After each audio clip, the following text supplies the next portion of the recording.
The shadow that walks behind you is not always cast by the light.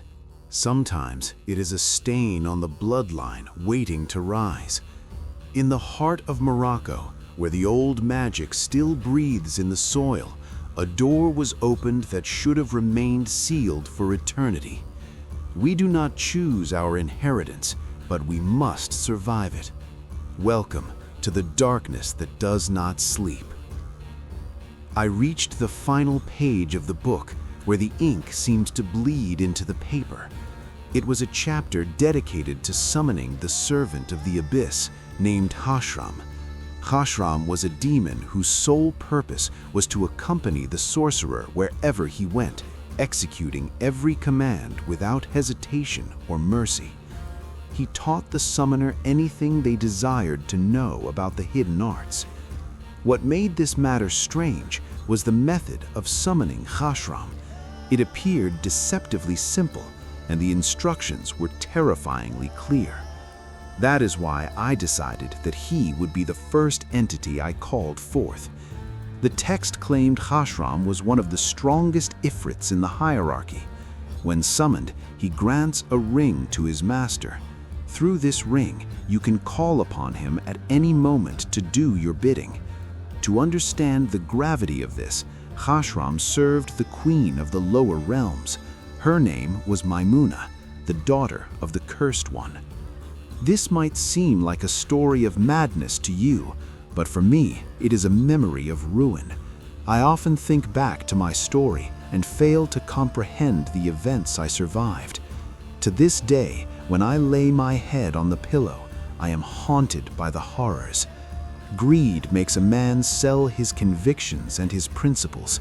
Sometimes he sells his faith and destroys his entire life for money. My name is Malik, and my story dates back to the year 2010. It began in the city of Beni Malal.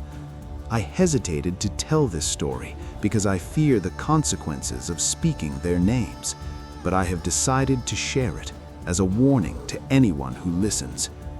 One morning, I woke up as usual to go to my job. My phone rang, and I saw it was my father calling. I felt a cold weight in my stomach because he never called at this hour. I answered the phone, and my intuition was unfortunately correct. That morning, I heard the worst news of my life. My grandfather had passed away. May God have mercy on his soul. You must know that I grew up with my grandfather, Hajj Brahim, in the same house. From the day I opened my eyes, he cared for me more than my own father. I was his only grandson, and we were inseparable. He was a man who seemingly lacked nothing and generous to a fault.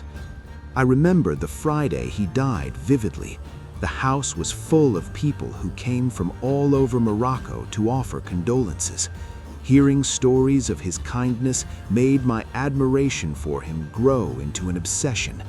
I decided then and there that I wanted to become exactly like Hajj Brahim. However, that funeral was the strangest gathering I ever attended. One person stood out because the tears never left his eyes. He was an old friend of my grandfather named Si Mukhtar.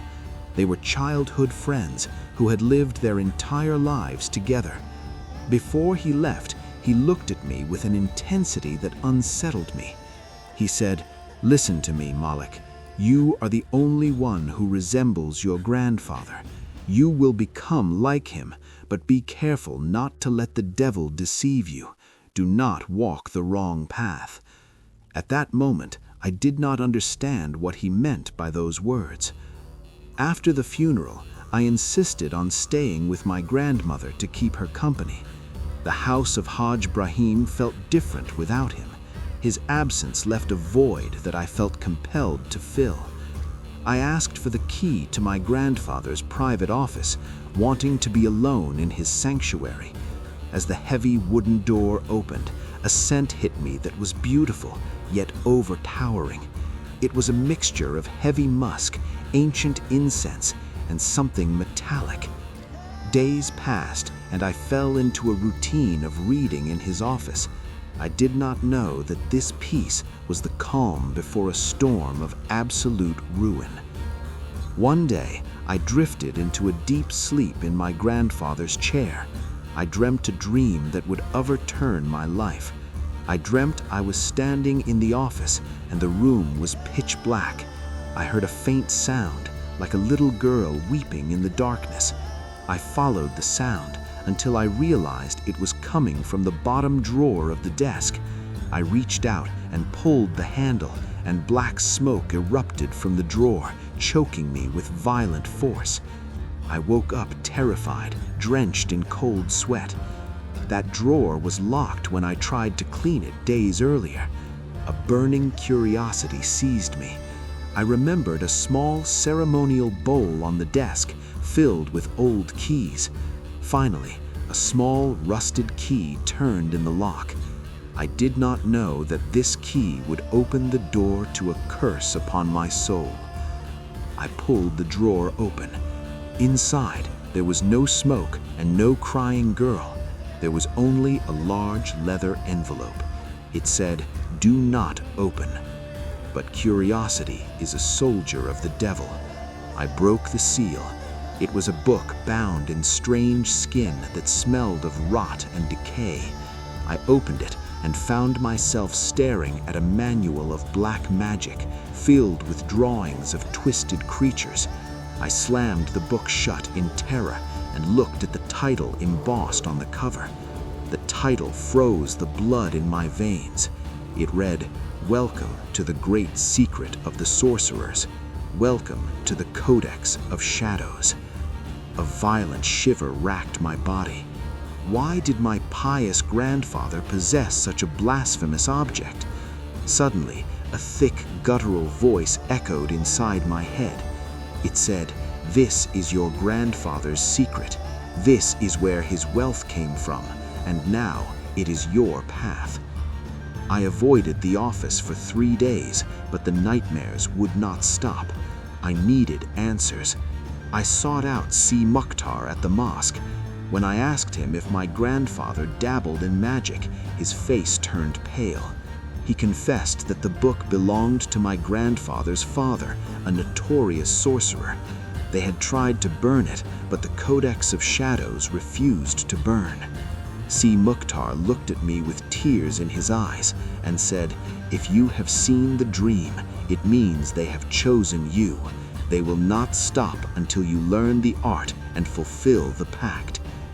I decided to return the book to the drawer and never touch it again.